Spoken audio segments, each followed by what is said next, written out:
नमस्कार, मैं नियाज खान और आप देख रहे हैं न्यूज़ एक्सप्रेस।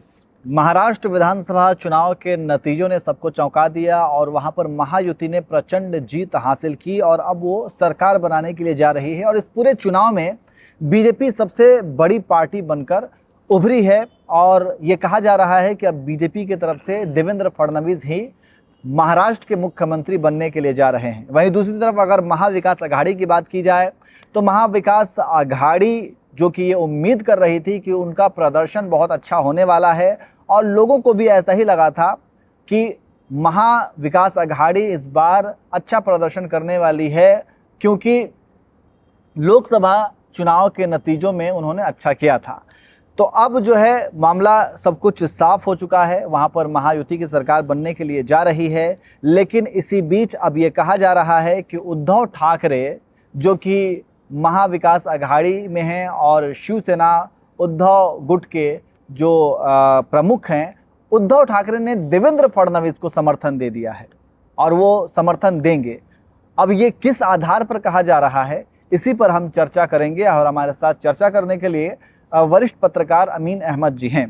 अमीन जी, जो ये तर्क दिया जा रहा है और इस तर्क का आधार क्या है कि उद्धव ठाकरे जो हैं वो देवेंद्र फडणवीस को समर्थन देंगे या फिर उनके लिए खड़े रहेंगे? नहीं, ये बिल्कुल जो है गलत साबित होगी, क्योंकि वो एक गठबंधन में है, वो गठबंधन के साथ उनका कमिटमेंट है और ये चीज़ें हैं। लेकिन एक चीज़ देखने को मिली है कि जैसे ही देवेंद्र फडणवीस जो है क्या कहते हैं कि जो है मुख्यमंत्री के अब दावेदार हैं और वो मुख्यमंत्री बनना उनका तय भी है, तो उद्धव ठाकरे ने उनको जो है मुबारकबाद भी दिया है। तो ये एक अच्छा जेस्चर भी होता है। दूसरी चीज़, इसके पीछे की जो पर्दे की पीछे की जो कहानी है वो कुछ और ही बयान करती है, क्योंकि वो कहा जाता है ना, दोस्त का दोस्त दुश्मन का दुश्मन, तो वैसा ही है। एक तो उनकी पार्टी दोस्त, जो दुश्मन का दुश्मन दोस्त, हाँ, तो वो वैसे ही है जैसे एकनाथ शिंदे जो है उनकी पार्टी को बर्बाद कर दिए और अब अस्तित्व की लड़ाई चल रही है। ऐसे में जो है क्या कहना है कि जो है अब जो है उनको खत्म करने के लिए, उनको मजबूत खराब करने के लिए वो ये चाह रहे हैं कि एकनाथ शिंदे मुख्यमंत्री न बने और जो है क्या कहते हैं कि जो है देवेंद्र फडणवीस बने। तो एक तीर से जो दो निशाने वाली बात है, एक तो मुबारकबाद का मुबारकबाद और दूसरा जो है ये चीज़ कहना कि जो है हमने एक निशाना भी लगा दिया। तो इस तरह की बातें कही जा सकती है।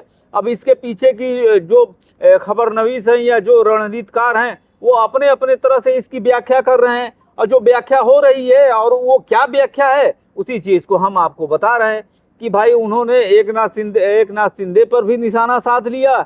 दूसरी चीज़, उन्होंने जो है क्या कहते हैं कि देवेंद्र फडणवीस को मुबारकबाद भी दे दी। तो दोनों बातें तय हो गई कि वो कर क्या रहे हैं, कह क्या रहे हैं और करना क्या है। तो आप समझ ही गए होंगे किस आधार पर ये तर्क दिया जा रहा है कि देवेंद्र फडणवीस के समर्थन में जो है उद्धव ठाकरे खड़े हो सकते हैं, क्योंकि एकनाथ शिंदे से उनके जो राजनीतिक संबंध हैं वो काफ़ी ज़्यादा बुरे रहे हैं। किस तरीके से एकनाथ शिंदे एक बार में 40 विधायकों को लेकर के वो अलग हो जाते हैं और उसके बाद वो बगावती सुर फूंक देते हैं। उसके बाद शिवसेना के दो फाड़ हो जाते हैं और ख़ुद एकनाथ शिंदे मुख्यमंत्री बन जाते हैं, और जिसके बाद से शिवसेना दो गुटों में बढ़ जाता है, एक शिवसेना उद्धव यूबीटी और दूसरा एकनाथ शिंदे। तो बस इसी आधार पर यह कहा जा रहा है कि भले ही महायुति महाराष्ट्र के अंदर जीत गई है, लेकिन इस जीत के बाद जो है एकनाथ शिंदे जो कि मुख्यमंत्री थे,